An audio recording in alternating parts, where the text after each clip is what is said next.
Welcome back to Europe Legends, where we uncover the timeless stories that shaped our world. Today we travel to ancient Britain, a land of misty valleys, stone castles, and whispered magic. A time when knights rode for honor, kings ruled with destiny, and the line between myth and truth blurred. This is the story of King Arthur and the Knights of the Round Table, one of the greatest legends ever told.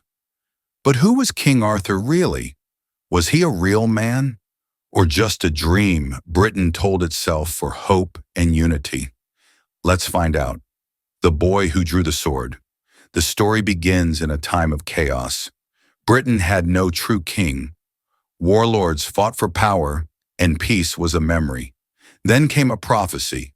A wise sorcerer named Merlin declared that whoever could pull a mysterious sword from a stone would be the rightful king. Crowd of men trying to pull the sword grunting. One by one, the strongest men in the land tried and failed. Then came a boy, quiet, humble, unknown. His name was Arthur, raised by a knight, unaware of his royal blood.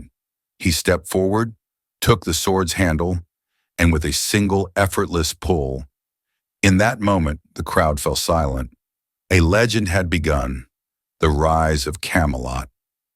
Arthur became king, not by birthright, but by destiny. He built a magnificent castle called Camelot, a place that would shine as a beacon of justice and honor. At Camelot, Arthur gathered the greatest warriors of the land, the Knights of the Round Table. Why a round table? Because Arthur said, "There is no head of the table, and therefore no head among us." Every knight was equal. It was a radical idea for its time, a symbol of fairness and unity. Together, these knights promised to fight for truth, protect the weak, and uphold honor above all else. Among them were legends in their own right. Sir Lancelot, the bravest, Sir Gawain, the loyal, Sir Galahad, pure of heart, and many more, each with their own tales of valor. Merlin, the wise wizard. No story of Arthur is complete without Merlin, his mysterious advisor and mentor. Merlin wasn't just a wizard of spells and charms. He was a teacher, wise, unpredictable, and deeply connected to nature. He saw Arthur's potential long before anyone else did, but he also foresaw the king's downfall. "Your greatest gift," Merlin warned, "will also be your greatest burden, the heart that loves deeply." Merlin's magic guided Arthur through battles and peace alike, but even the greatest magic cannot change the fate of men. The love that broke Camelot. Among Arthur's knights was one man who shone brighter than all, Sir Lancelot de Lac, brave, noble, and unmatched in battle.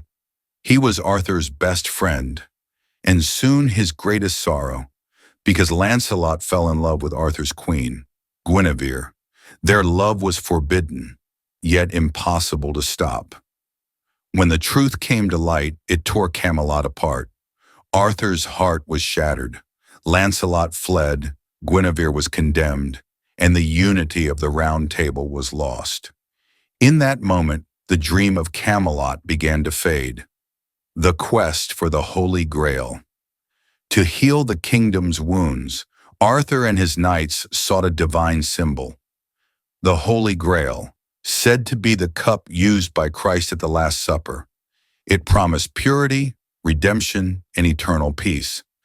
Many knights embarked on this sacred quest. Galahad, pure and untainted by sin. Percival, brave and wise, and even Lancelot, haunted by guilt. Some say Galahad found the Grail and was lifted to heaven. Others say it was never found at all. But one truth remains. The quest for the Grail was not about the cup itself, but about the search for goodness within the soul. The fall of a king.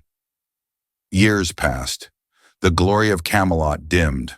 Arthur's final battle came not from foreign invaders, but from betrayal within. His own nephew Mordred rose against him. The two met in battle on the field of Camlan. The clash was fierce, father against son, light against darkness. In the end, Arthur struck Mordred down, but was mortally wounded himself. As he lay dying, he turned to his loyal knight, Sir Bedivere, and said, "Take my sword Excalibur and throw it into the lake." Bedivere obeyed. He hurled the sword, and from the misty waters a pale hand rose, caught the blade, and drew it beneath the surface. The Lady of the Lake had reclaimed Excalibur, the once and future king. Arthur's body was taken to the mystical Isle of Avalon, where legends say he sleeps still, not dead, but waiting for Britain's greatest need, when he will return to lead once more. They called him the once and future king. Was Arthur real? Maybe. Many historians believe he was based on a real Celtic war leader who fought in the 5th century. Others say he was born from myth, a symbol of hope in dark times. But perhaps that's the beauty of it.